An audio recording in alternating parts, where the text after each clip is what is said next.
Okay, you guys already saw me earlier today, and I promised you there would be an AJ's movie review in your future, and sure enough, it's 4 o'clock, and that's exactly what we're going to do. We're going to discuss just 2 movies this time around, so it's not a very long video, but it's going to be an involved video, so there you go. I'll give you a quick heads up real quick. We're going to completely spoil The Counselor. So, spoiler alert, we are totally going to spoil The Counselor. If you do not want that movie spoiled for you, this may not be the review you need to be watching. Just fast forward to Bad Grandpa. We're on Bad Grandpa first. Oh, I didn't know which order, so I thought we'd go with the order of how we watched them. So we're doing Bad Grandpa and The Counselor today. And next week, we're going to be doing the releases that we're watching actually Tuesday, which is Enough Said and, Romeo and Juliet. We're going to be adding them on top of Ender's Game, Las Vegas, and Freebirds. And Escape from Tomorrow is coming. I think it's going to come out on November 8th when we do Thor the Dark World. It makes sense that way, at least in my mind. So we're going to start off with our first review. AJ, take it away. Alright. I guess we can start off with how some people were not sure how this is going to go. Because it's not really certain. When people saw advertisements and shit, and they were really putting over the real people thing, people were wondering, if that was just a gimmick or if it really was, like real reactions and real people and all that shit. Mm-hmm. It seems to all be pretty much that way, like from beginning to end. Yeah. And you can even get some of the people that they didn't get to sign things that were obviously blurred out. Yeah, it's like the Slender Man was attacking you. And there was, I actually asked myself in my head if they were going to do this or not, and they actually did. Obviously, the segments during the end credits show them revealing to the people that it was just a movie. Of course. And their subsequent reaction. With the David Allen Coe soundtrack, of course, in the background, like always. With the exact same credit roll as the Jackass movies. Yeah, Roger Allen Wade was the only thing missing from this movie, music-wise. But the interesting thing is now, instead of just doing the Jackass stuff, they've decided to do the, literally the Borat way of doing things. It's Sacha Baron Cohen all the way. It's an actual story that was written, just filmed within these real locations with these unsuspecting people. Correct. And much like Borat, a lot of people might have a problem because it's kind of got not the people that would see it, but other people who would dissect it and expect. I gotcha. Whatever. They wouldn't like it because it's that whole system basically makes it really episodic. Yeah. But, that's just what it is. Nobody really complained about that with Borat, so at least not vocally. Borat got awards love.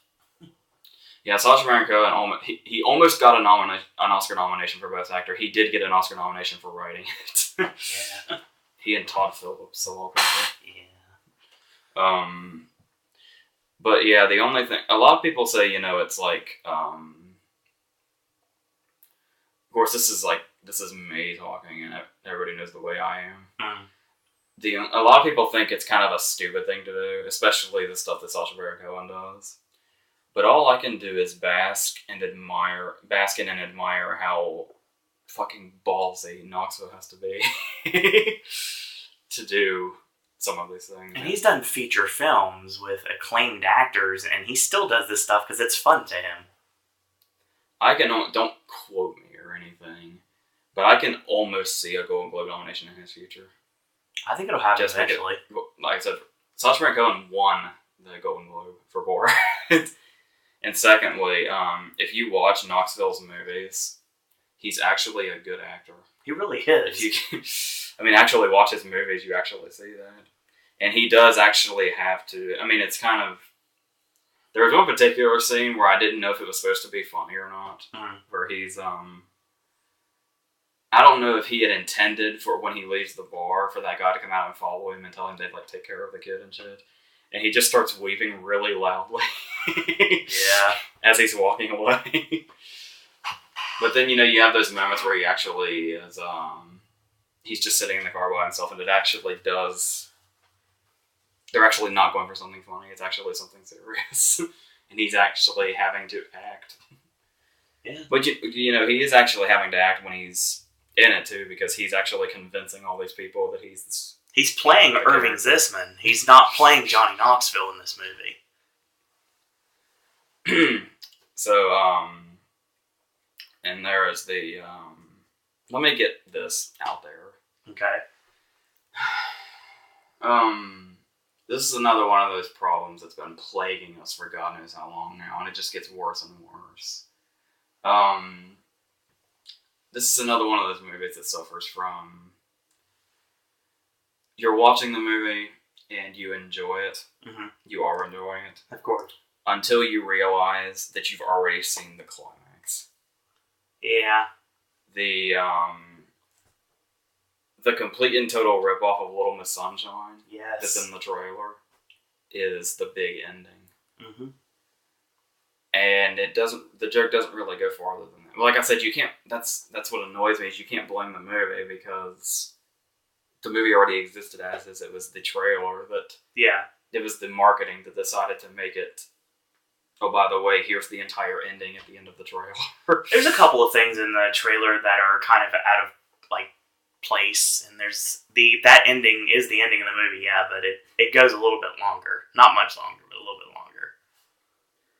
Let's point out the fact of that there are a few familiar faces besides Knoxville's. Yes. Well, first off, the kid that's in it.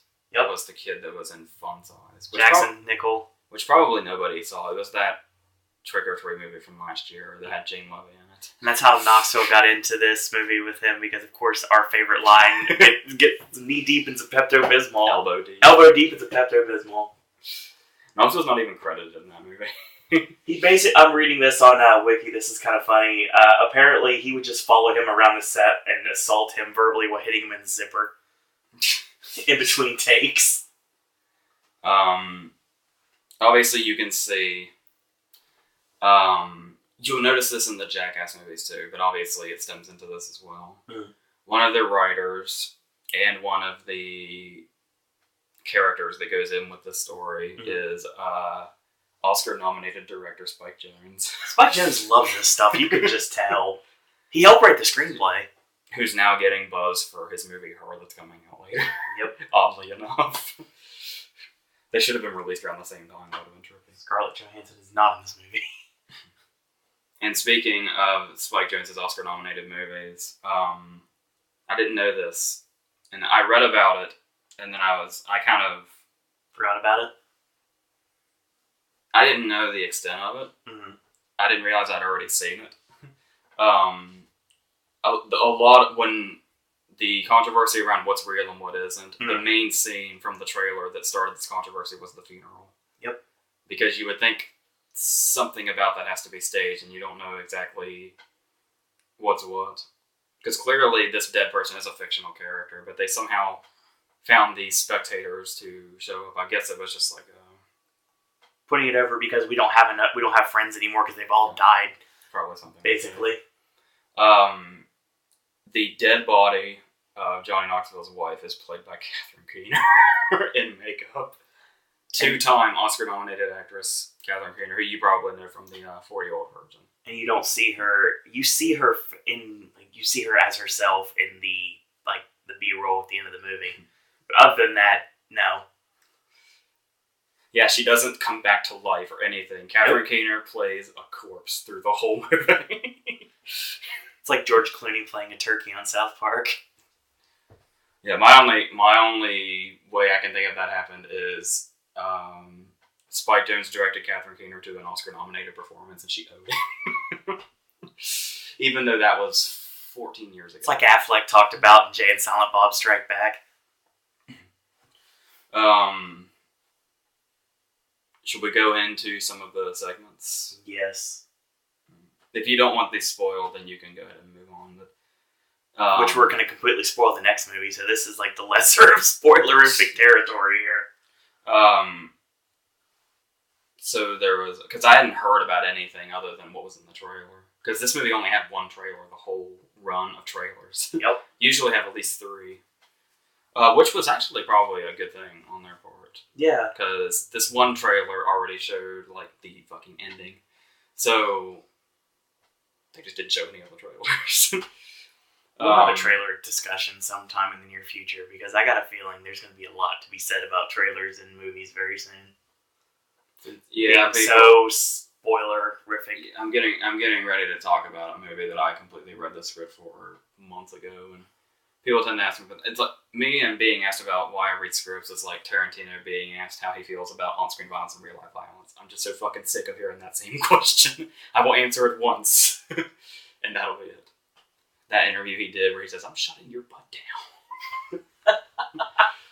down."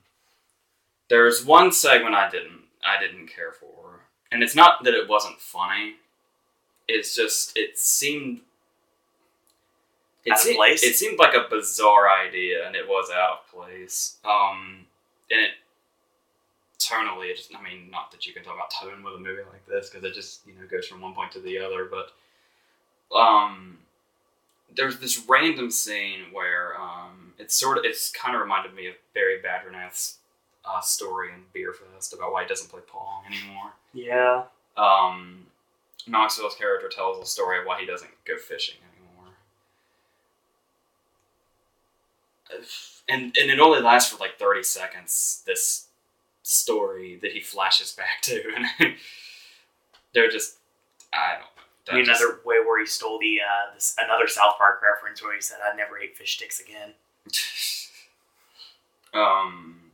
Yeah, there's all those self-references where they're in Tennessee and they keep driving by signs that say Knoxville. And yeah. The very last shot of the movie is him driving through one of those signs. Yeah, that was funny. There's a particular scene, and I can't say I am either, don't get the wrong idea, but I know you especially are not one for this kind of humor. No, I don't like that type of humor. But there is a scene in a diner that being the Jackass guys, you should have expected it, but for some reason that's not where I was thinking that scene was gonna go. No. And it's there's the reactions of the people around it, and then there's the one guy, after they've got nothing left, there's the one guy that the women clue in, and when he sees what happened, the look on his face alone makes the entire scene worth it. Yeah. Let's just put it, let's just say it had a very scary movie vibe on it. I'll just go with that. And you know exactly what I mean when I say that. Because that's the first thing that came to my mind when I was seeing that scene. Yeah, this movie is consistently hilarious. Like, I don't like all the Jackass movies. It doesn't, like, reach Borat levels. No. But that's, like, Sacha Baron Cohen kind of, like... He's in a plane all by himself. He kind of, like, yeah. But, for what it is... I mean, obviously, there's, like, there's some people who are, like, totally detesting this movie. Like, they, like... Really? They, like, absolutely will not see it. I think I actually saw somebody on the internet say they would literally rather, like, jump off a cliff than see this movie. But, yeah, then again, which baffles me, because this is probably somebody who loved Borat. I have a feeling it's probably I think people don't understand, like, just by looking at the regular trailers and just seeing Jackass, I don't think people realize just how close to Borat this movie is. Yeah. So, well, pretty much all the Sacha Baron Cohen movies, but I've never been a fan of Bruno, really. So, actually, there's only really 2 that he does that with, because Ali G and The Dictator were all totally scripted. And Ali G also never really made it theatrically. And it kind of sucks. It's a one-note. Ali G's a one-note joke. It's funny as a television show, but does not work as a movie. Seeing where he went afterwards makes it look even worse. So, but yeah. So I don't know if we can. Knoxville's probably going to start having the same problem as Sacha Baron Cohen. Too many people recognize him now. This is probably the only time he'll be able to do this now. I think there is, obviously there is a very nice little in memory of Ryan Dunn at the end of the movie too, which I thought that was very respectful from Knoxville. Obviously, And I do think that we will see another Jackass movie, at least one more. I don't know when, but apparently they've been discussing it since March of 2012. So, I mean, Knoxville's got about 60 ideas that he hasn't even filmed yet. So, I mean, there's ideas in mind, the wheels are in motion. I just don't know if everybody can do it after done past, honestly. It may be something they don't want to go back into. Bam, especially. Yeah, none of them really showed up for this. No. There was, Well, the crew is all Jackass guys. For the longest time, since Bad Grandpa had an IMDb page, Bam was listed on it. And he never showed up. So I don't know what became of that. Bam, no Dave England, no Aaron McGee, no one. However, it is very heavy on the crew of Jackass. Yeah. Like Jeff Tremaine and Spike Jonze helped Knoxville write the script. Tremaine's still directing. And he's actually a very big part of the B-roll at the very end. Lance Bangs does the cinematographer. You remember him? He's the one that puked all over people. Remember him? No. Yeah, that doesn't really narrow it down. No, not really. Dimitri's still a cinematographer, and so you have a nice little. The Jackass crew is back, but not the actual on-screen crew. You mean you saw a lot of Tremaine during the series, but I mean the crew is back, but not the actual Jackass crew. If that makes any sense at all. Yeah, there's and it looks like Jackass. It really looks. It still looks like Jackass. It's filmed like Jackass still. Yeah. We have to have those skillfully hidden cameras. Yeah, I like how they're pointing them out at the end of the movie. That was awesome. So, yeah, and if you ever had doubts that it would be fake, the entire end credit sequence pretty much shows you everything. So. Yep. Which does make the movie a lot funnier the more real you realize it is. So that was the big controversy going into it anyway. Yeah, to talk about you don't even say this very often, but to talk about the funny scenes in this movie, you literally have to go through the whole thing. Yeah. So, every now and then something kind of falls flat, but nothing really. There was no joke that humiliated itself or anything. No. So he can't. That's the great thing about doing this kind of comedy is you go so far, you pretty much can't humiliate yourself any more than the setup already has. Watch any of the Steve-O Don't Try This at Home straight to DVD movies. You know exactly what I'm talking about on that one. So that's pretty much all I have to say. If they ever want to remake Bad Grandpa, that kid definitely needs to play the role. Bad Grandpa, Bad Santa. I think if they ever decided to remake that movie, that would probably be a good idea. So if you're a Jackass fan, definitely go out and see it. If you think you're going to like it, you definitely will. And it is stupid comedy, but sometimes after you watch all the documentaries, you watch all the foreign movies, you just want to relax in the theater and just not care. The story's very basic, and there's likable characters in it, and they're funny throughout. So, I mean, even though the big high spot in the movie is revealed in the trailer, there's still some consistently funny stuff that is not anywhere near the trailer. And even though one of my favorite scenes I like when the airbag goes off, because of course in the trailer it's completely a different placement. Yeah. But in the movie I thought it was even funnier. Especially the way everything's set up. So yeah, Bad Grandpa is really funny. Yeah, because that's what's great was I was almost about to kind of groan at it because I was like, well, we've reached bottom of the barrel cliche. If you're doing a road trip movie, you have to have a singing in the car scene, and then that just happens. They picked a really random song too. So yeah, yes, much better than the other scene in the car scene we had earlier this year. Yeah. By earlier, I mean around February, and it was in the third worst movie of the year. So yeah. But thankfully, Melissa McCarthy's nowhere near this movie, so good. All right, our second movie, our last movie, is one that's had a lot of build up around it because, well, I have a different stance on this than some people. Okay. This is all about keeping. Yeah, just let me remind one more time about how I'm just gonna completely you're basically going to know the counselor from beginning to end by the end of this review. So it's the only way, really, we can talk about it. Yeah, well, just go ahead and throw out a criticism right now. There's really no way I can discuss the scenes that are worth discussing without mentioning the spoilers. It's true. Unfortunately. So I'm just gonna do that. So, well, the thing is I don't know that many people personally that are that interested in this. No. So I don't know how many people don't want it spoiled. I'm not really exactly sure what kind of an audience but there's people to reach either. But there's people that don't want it spoiled. Should be gone now because I've mentioned it about 10 times. So I mentioned it at the beginning of the video. So let's go. All right. People were talking about how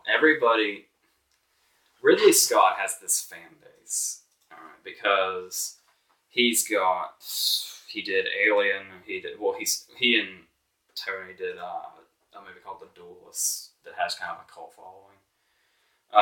And he did Alien, and then he got an Oscar nomination for Thelma and Louise, and he did Gladiator and Black Hawk Down, and just a lot of beloved movies. I think there's one big one I'm forgetting.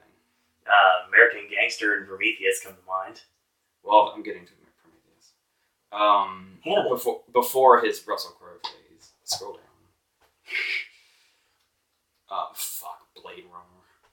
Yeah. We don't like that movie, so but that's why I understand why you forgot. That's a different story for a different day. But anyway, so everybody kind of got off the bandwagon a little bit because he was so far up Russell Crowe's ass. And they started making movies that weren't that great, like A Good Year and Robin Hood. Yeah, Robin Hood. I mean, they made great ones like Gladiator, American Gangster. Don't rule that out. But for the most part, everybody was saying that Ridley Scott lost his touch. So Prometheus came out last year. Yep. Him going back to Alien. And everybody was freaking out this was going to be the best thing ever. And that Ridley Scott was back. I really love Prometheus. Most people don't. So people were all, well, shit, Ridley Scott is still making shitty movies. Okay. So we have The Counselor, which is a script. He didn't write a book and then adapt it. Corey McCarthy went straight to writing the script.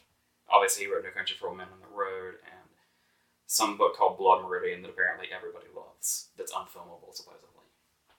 Somebody will try it eventually. Okay. And we've got Fassbender, Javier Bardem, Brad Pitt, Penelope Cruz, Cameron Diaz. I'm sexist. I say the actress is the last. Plus, we've got, just little people, just famous faces that are just sprinkled in, like, one scene. Like, there's Dean Norris from Breaking Bad, who is Hank, of course, A$AP Schrader. There's an uncredited cameo by John Leguizamo. Because he'll do anything now. Yes. Even though he was really good in Kick-Ass too. Yes, he was. There's the guy. I don't know how to pronounce his name. He was Christopher Plummer's lover in Beginners. And he was in The Girl with the Dragon Tattoo. You have Bruno Gans, who's best known for playing Gans. I think that's how you say it. I don't know for sure. But he was in Wings of Desire, and he's Hitler in Downfall. Mm-hmm. He has one scene as the guy that when Fassbender buys the engagement ring for Penelope Cruz. I think that's his scene. Yes, and Rosie Perez, back from the dead. Doesn't look like it with her makeup. And she actually has an important part. She's not just thrown in there like everybody else. No. Like Dean Norris and Leguizamo and the guy from Beginners, those are just fucking cameos. Mm-hmm. Despite the fact that you see Dean Norris in the trailer shaking John Leguizamo. You don't see it you don't know in the TV spot because we don't see his face, but it's John Leguizamo he's shaking hands with. And so it's basically another one of those cartel movies. Mm-hmm. It's basically, most people accuse it of being basically an unofficial follow-up to Savages. But here's the problem.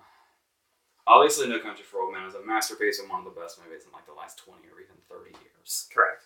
And almost everybody will agree on that. Mm-hmm. And we all know the last time Javier Bardem was in a movie that had to do with Corey McCarthy, he kind of won an Oscar and created one of the biggest villains in pop culture in quite some time. Correct. Almost right up there with Ledger's Joker. So, All the pieces are in place. Of course. This was going to be like a husband-wife thing. Like, obviously we have Penelope Cruz and Javier Bardem in it. I think Angelina, for the longest time, was supposed to play Cameron Diaz's part. Yeah, I actually was reading it a little bit ago. But nevertheless, that is not the case. It is now Cameron Diaz, obviously. Which a lot of people didn't like. That's when people started to say, oh no, as far as this movie's concerned, because everybody thought it was going to be the greatest thing ever for the longest time. And then Cameron Diaz was cast, and people had their doubts. But then, after a while, the buzz started to come back. And everybody was expecting... I never expected Oscar glory, not even close. But for some reason, people did. Like, they were saying Cameron Diaz was totally... This was finally going to be her moment after being snubbed for being John Malkovich and Vanilla Sky. Being John Malkovich and back in already. There we go. So, and of course, Fassbender is just, the bee's knees right now. Yeah. Penelope Cruz is Vanilla Sky, too. Yeah. So, there's a nice connection as well. But there's a big problem here. I got sidetracked. What I was talking about when I was saying No Country for Old Men is one of the best movies in the last 20 or 30 years. Mm-hmm. That's because of Cormac McCarthy's writing. Correct. Because, obviously the Coen brothers adapted it, but if you read the book for No Country for Old Men, the Coen brothers just literally cut and pasted it. Every great thing you see and hear in No Country for Old Men is because of Cormac McCarthy. The Coen brothers just threw it on a script, basically. Not to undermine them, because you know how much I love them. I'm just saying that's the way No Country was written. Of course. With these, I think the dog was added. But anyway, all the pieces seem to be in place. Well, unfortunately, Cormac McCarthy got a little too... when I was talking about it earlier with some guy on the internet, I called it Cormac McCarthy writing a wannabe Cormac McCarthy script. Ooh. It's like, I've heard people, like, the reviews are, like, tearing it apart. And apparently they're saying, like, it's literally like Cormac McCarthy wrote a spoof of his own material. Wow. And not in a good way. Well, I'll start off by saying this movie is not without effective scenes. They're few and far between, but they're in there. Correct. We'll start off with a great scene that is so good, it feels like it's in the wrong movie. Because it's just the tension that builds up to it, because you know it's coming. If you saw the fucking trailer, you know it's coming, but still, you know it's coming just because if you put the pieces together. The opening shot of the movie is this guy called the Green Hornet, who is Rosie Perez's son, who is riding around on this bike at over 200 miles an hour, because that's just what he does. Yep. And obviously, he's involved with this, so he's about to be offed. So we have this guy named Sam Spruill, who was in... he was actually really good in Snow White and the Huntsman. He was Charlize's like little henchman. Mm-hmm. And the guy that played Joe Chill in Batman Begins. And they set up a trap to kill this biker by taking a metal wire and stretching it across the road when they know he's coming. And just as clean as insert cutting something easily analogy, his head just comes right off his body when he flies through that wire. And just the whole build up to that scene with him measuring the bike and him, pulling the wire across the street, and it's just, when you know what he's using it for, when he tests like how tight the wire is, it's just... It sounded like a guitar string. I know. And especially when he turns his lights on his truck to the side so he could blind him. Yeah. You know something bad's going to happen to that guy. That whole build-up and that whole scene, the way it played out, felt like it was in a movie that's much better than this one. Agreed. And much more suspenseful. The problem with this movie is that, okay, let me make this abundantly clear. I hope I've made it clear enough in the other videos, but I'll go ahead and just, lay it on even further. I really don't care about... a movie doesn't have to constantly be doing something. Mm-hmm. as long as you find ways to make it intriguing, whatever it is. Yeah. So I'm not saying this as like a I need death and decapitations and all the time. You know, the go watch Transformers if you don't like this, people. This movie already has defenders like that, but I'm going to tell you from a perspective of as somebody who loves all these kinds of movies. The thing that bothers me about The Counselor is the characters do not shut the fuck up. Yeah. There are scenes that are like 10 or 15 minutes long of just aimless dialogue going nowhere.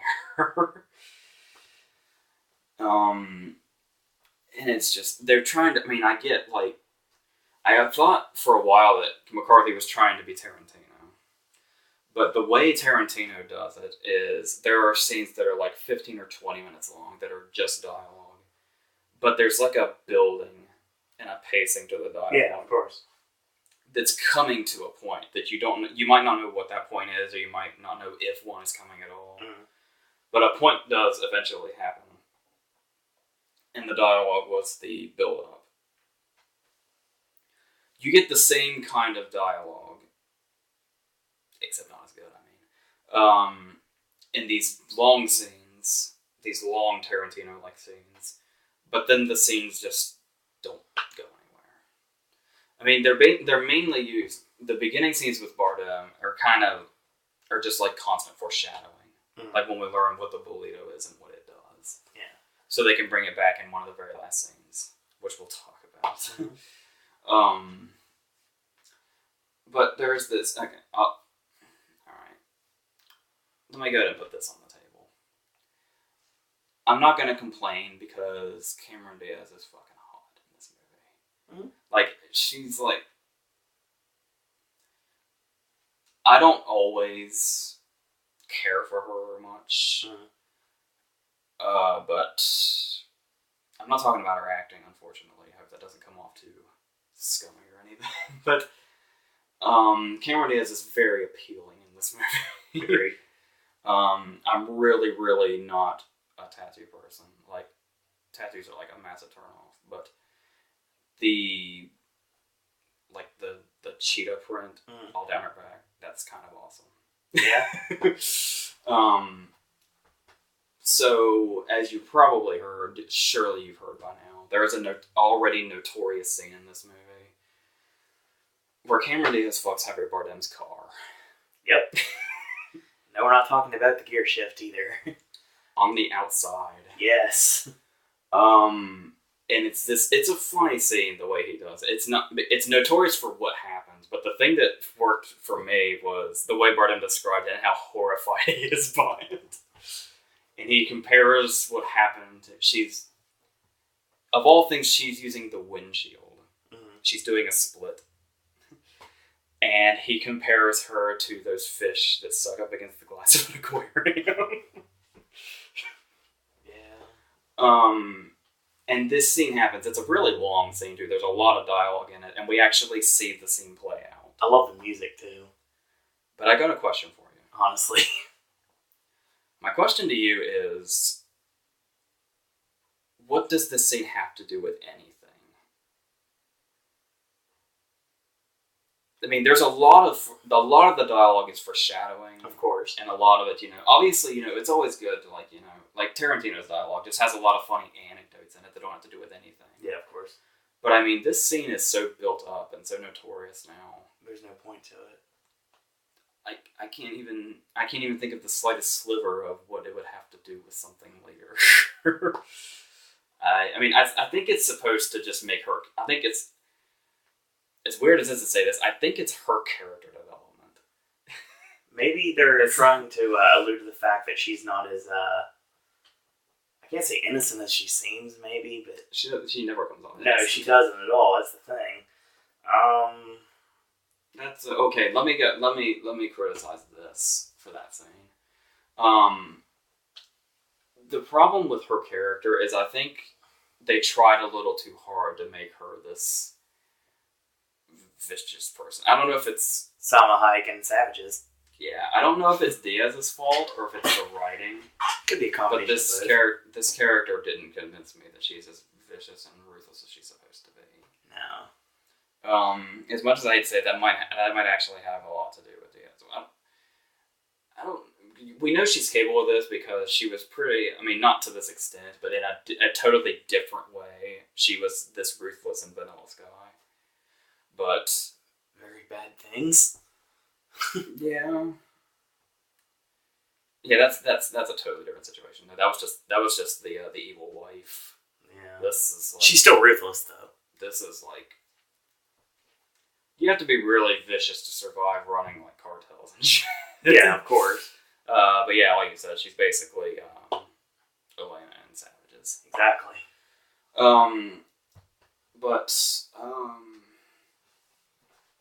And there are these. Okay.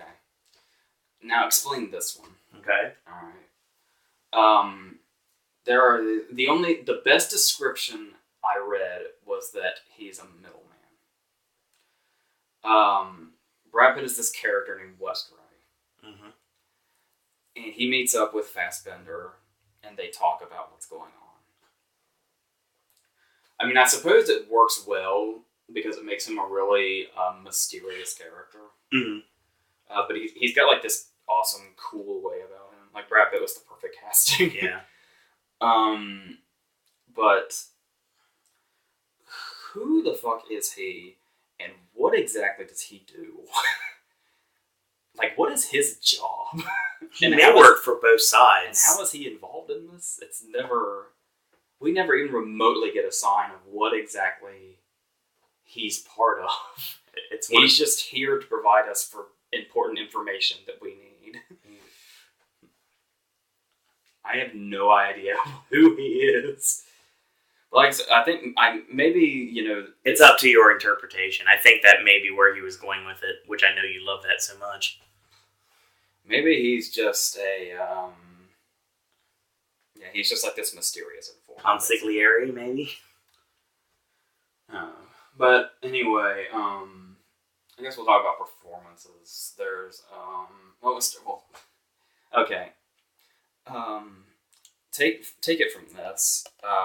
As great of an actor as he is, how bad of a sign is it that I've been talking about this movie for about 20 minutes now and I haven't brought up Fassbender yet? Yeah. I blame that solely on McCarthy. Yeah. Because the counselor, he's like the cable guy, by the way. That's just his name, the counselor. Yeah. I'm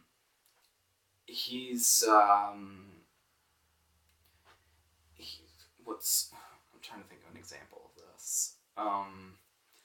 You know that there's plenty of them, I'll just say in general. Those movies where people accuse Django of this. Okay. I'm talking about Tarantino again. That's just that's the only example I have. We devoted 2 months to it, so yeah, I can understand. I thought that would make me dumb with it, but I guess not. Nope. Okay. You have this main character, but the trouble is you put so much stock in your flashy supporting characters. He comes off really vanilla. You don't have anything left for this character that's your center. Yeah. That can be a problem. And when you bring in an actor like Fassbender who can't even do anything with that, you've clearly underwritten this person. Yeah, easily. So, I blame that completely on McCarthy. The fucking movie's named after this character, and he can't even do anything interesting. He gets one big emotional scene. Whatever. That's it. And like you don't need emotional scenes. You just need to be, making your presence known. And the counselor's not a character that makes his presence known. He chews the scenery most of the time. He's important. That's the opposite of chewing the scenery. When you don't do anything. Well, no, he's important to the story, but he's not at the same time because there's not enough focus on him, even though he's the main character. Well, obviously the whole point is what happens. I mean, he's always there. Yeah.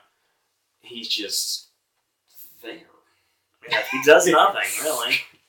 He's only there to basically... So we have an innocent, I guess, an innocent bystander.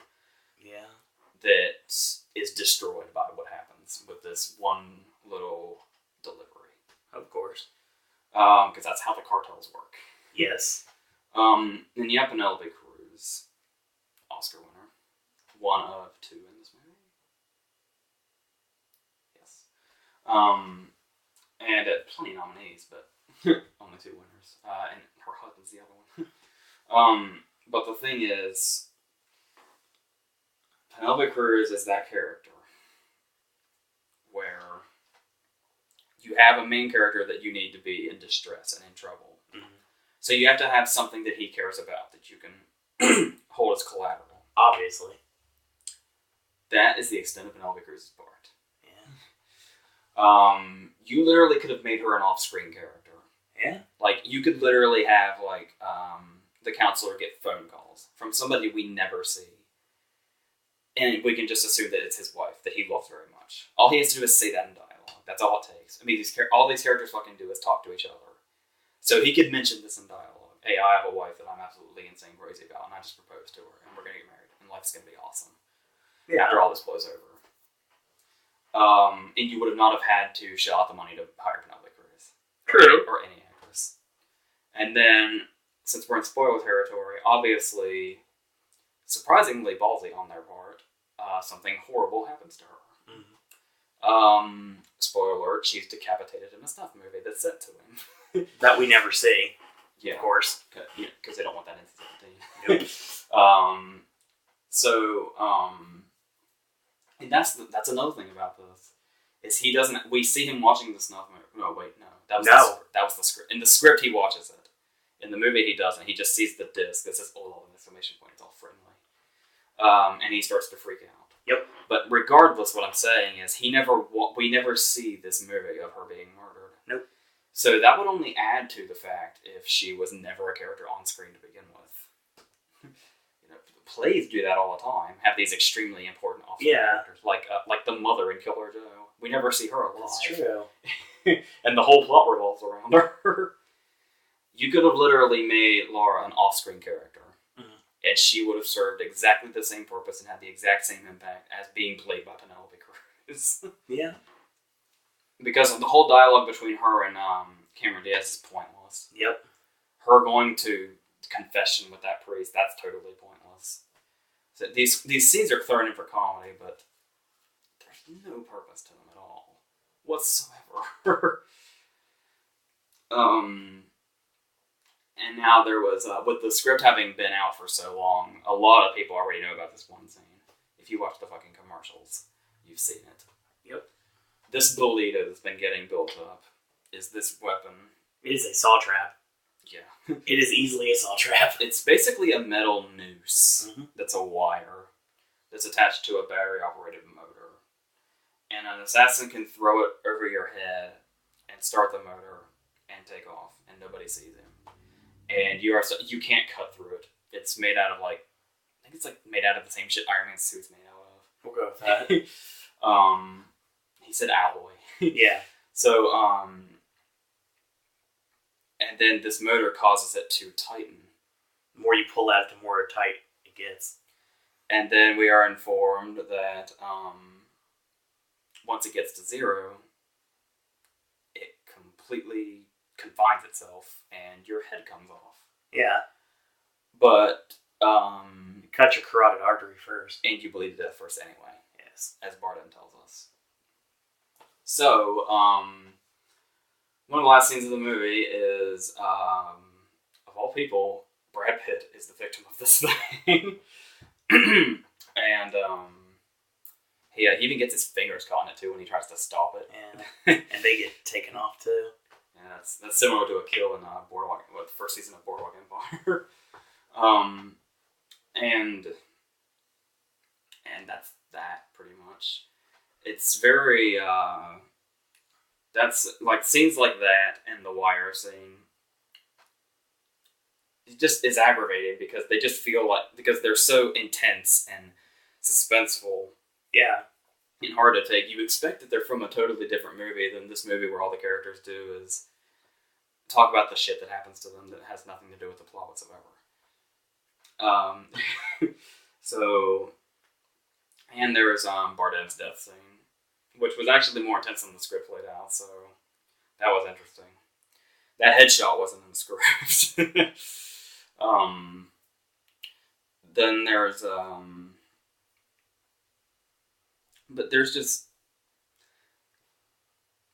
I mean, okay. So it's okay, I guess you could argue that all of the, to be blunt, boring shit in the movie is basically slow build up. So kind of like Drive. Okay. It's a slow build up of nothing happening. So when these violent scenes come from out of nowhere, it's more affecting. Yeah, I called Fassbender the driver at one point when we were watching it. But there's just, I don't know. There's just not a... Okay, these characters are flashy, but despite being flashy, they're not interesting enough to sustain how long this movie goes before shit starts to get real. True.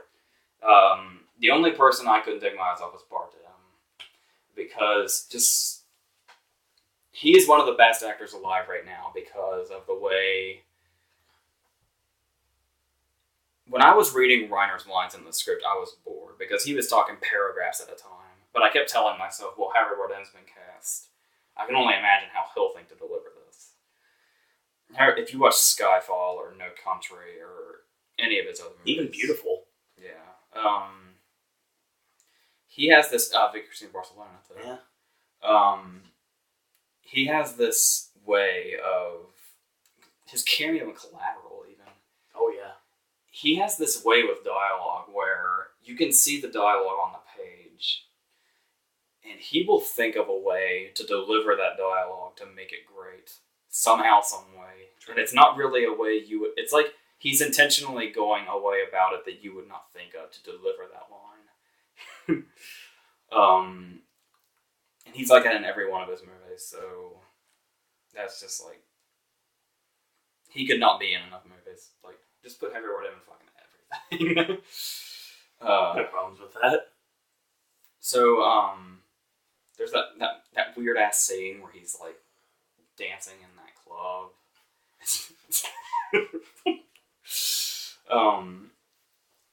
But yeah, this, if you could just pick out those couple of scenes or those few scenes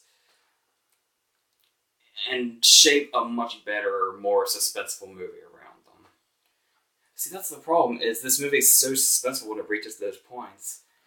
But the movie itself is not suspenseful at all. As a whole. Which is distressing and horrible. So, not the movie is distressing and horrible, the situation. Yeah, of course. That these great scenes are stuck in this movie is horrible. The movie is, it's... I don't hate it. No. It's just there. Yeah. It's definitely not the return of Ridley Scott by any means. No. It feels more like a De Palma movie. Yeah, it very much came off like a De Palma I would have liked to have seen how that turned out, which is interesting for me to say because I'm not a De Palma fan at all. Like, I like maybe 3 of his movies, and he's done like maybe 20. But he's got that trashy ultra-violence thing going that this movie had written all over it. De Palma did Scarface. Yeah. That's something that really makes you think, I wonder what he could have done with this. But alas, that's not the case. So, but then keep in mind, you also want to go easy on Ridley Scott because he was in the middle of filming this when Tony Scott committed suicide. Yeah. So, you can imagine his mind may not have always been, at work after that happened. So that shit happens, I guess. Yeah. So I think that's about it. Well, it is very suspenseful in places. And I'm a big fan of dialogue, but when it comes down to it, sometimes too much is not a good thing. Especially if it takes you out of the story. Because you're just like, I'm not the type of guy that wants to see the next action beat in a movie, but... That was my thing about Cameron Diaz, is everybody's talking about how great she is. Well, actually, there are people talking about how great she is, but there are people that hate her too. Yeah. It's even balance. But, and she's supposed to have this big, meaty part and everything. I guess you could say the part is meaty, but there's only one problem. Remember how I said a lot of the dialogue and a lot of the scenes feel pointless? Yeah. A lot of those really, really pointless scenes are her scenes. Yeah. Like, if it weren't for the twist at the end where she's basically operating everything, I guess, her own agenda and shit, there'd be no reason for her. No. As much as I hate to say it, much like, because she is talented when she's in the right movie. But yeah, you could have, I don't know. Mild recommendation? I don't know. I was telling somebody else. Somebody was complaining on the internet that the scene with the priest should have been cut out. And that's when I came to the conclusion.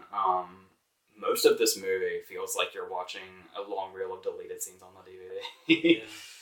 That are completely out of place. Yeah, there's a lot of just joining in the scenes.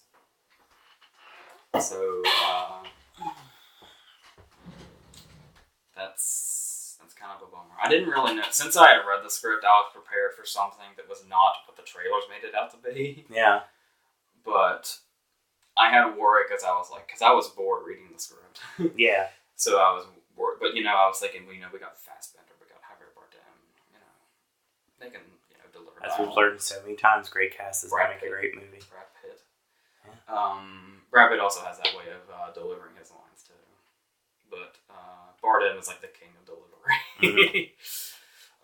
Especially with this character. Oh, yeah. This is one... Okay, this is one of my more favorite Bardem characters. I might like this guy better than Silva from Skyfall. Yeah. But, he's just in the wrong movie. So, take those scenes out and then put them in a better movie with a better written script and a different director and see what you can do with it. His hair was actually based off Brian Grazer. That's awesome. But yeah, so I was prepared for this to, not be all that or anything. And it is what it is. Apparently it was over 2 hours, and Fox had them cut it down to less than 2 hours. So that made me feel a little weird, because I was like, oh good, maybe all the pointless dialogue will be cut. But no, they just cut some pointless dialogue, but most of it's still there. Yeah. Oh, trust me, what they cut was pointless. So much so that I don't even remember it. So,